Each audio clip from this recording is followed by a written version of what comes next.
Welcome to footballgameplan.com, where football makes sense. I'm Emery Hunt, the czar of the playbook. Mike McCarthy is the producer behind the boards. It's that time of the year where we go through all 32 teams with our 7-round mock draft. And before we get started, let's take a look at the mock draft rules.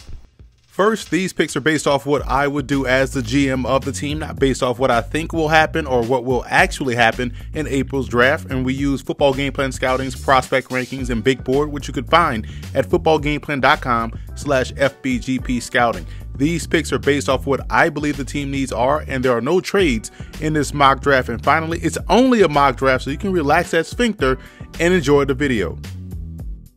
I just like the fit here for Kansas City in round one with Kentucky's corner Lonnie Johnson. I really liked his tape and his week at the Senior Bowl. Johnson is a big corner with tremendous fluidity and has a wide array of skills at his disposal. What another great pairing this would be, as Ohio State's Paris Campbell lands in KC with their second-round pick. Campbell has legit sprinter speed and could settle into a similar role in KC like he was at back in Columbus. With their second-round pick, I wanted to address the offensive line, and Elton Jenkins of Mississippi State would be a home run selection for the Chiefs. He's a very good center in pass pro and a mauler in a running game. In round three, I went defensive line with Texas's Charles Omenihu, who is one of the better 5 techs in the draft class. I like how he's able to play with both length and leverage to be effective. In the 5th round, I went back to the offensive side of the ball with another speedster in Georgia's Mecole Hardman. It's all about surrounding Patrick Mahomes with guys that can hit turbo after the catch and score the football.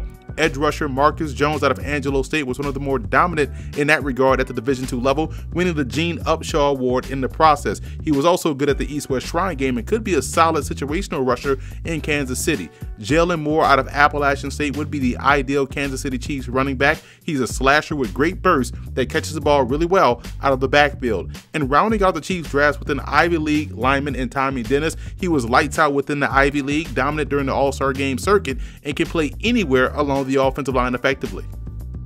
So that's a wrap here from the Football Game Plan Scouting Studios. I'm Emery Hunt, the czar of the playbook. Be sure to follow me on all of my social media accounts. Don't forget to check out and subscribe on iTunes to Football Game Plan Podcast, where you can find our Scout Team podcast, which features a bunch of prospect interviews from the 2019 class. And as always, subscribe to the Football Game Plan Network, located at youtube.com/footballgameplan.